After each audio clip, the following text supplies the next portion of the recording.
The bigger the government, the smaller the citizen. This is one of the most important realizations about society you will ever have. In fact, this understanding is the primary reason for America's unique success as both a free and affluent society. Everything gets smaller as the government gets bigger. Liberty gets smaller, individuality gets smaller, goodness gets smaller, and human character gets smaller. This is not a political point on behalf of a political party.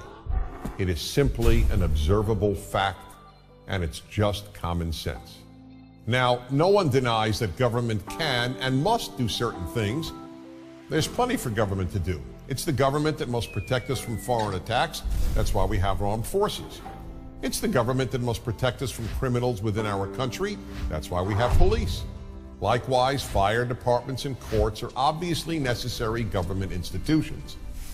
And yes, when all else fails, private and religious-based charities, families, friends, then too the government must be there to provide a safety net of last resort. But it must always be of last resort. When government is the first resort, the first place citizens look when they have a problem, bad things happen.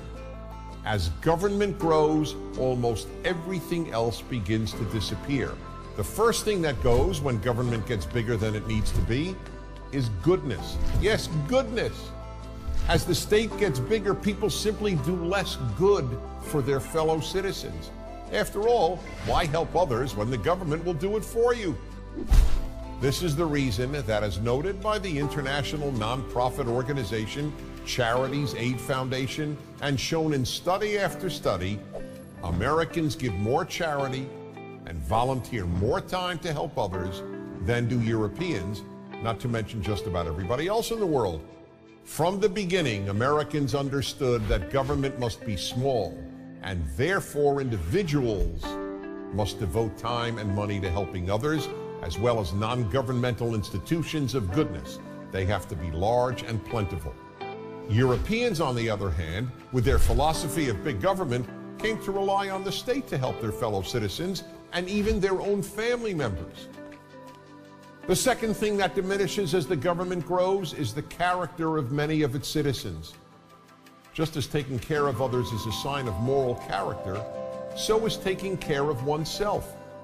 Relying on others to take care of you when you are capable of taking care of yourself is just plain selfish and the very definition of irresponsible.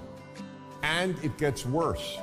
The more people come to rely on the state to take care of them, the more they begin to develop a sense of entitlement. A sense of entitlement is the belief that you do not owe others, but that others, in this case the state and your fellow citizens whose money supports the state, owe you. A sense of entitlement creates two other bad character traits: ingratitude and resentment. The more people expect to be given, the less grateful they will be for what they are given. And they get resentful when any of those entitlements are taken away. The third thing that bigger government diminishes is liberty. This should be obvious. The more government, the more rules, the less liberty.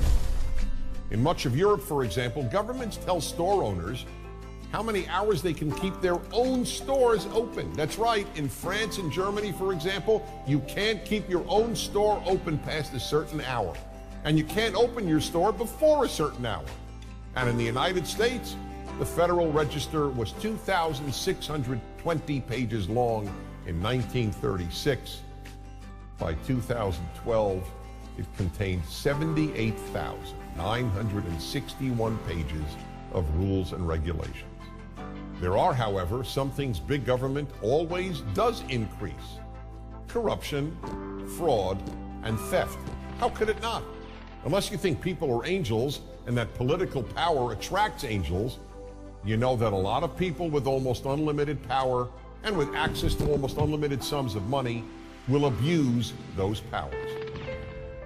So for all these reasons, small government was the vision of the people who founded the United States of America. It is the major reason America has given more people, more freedom, and more opportunity to live a better life. than any other country has. I'm Dennis Prager.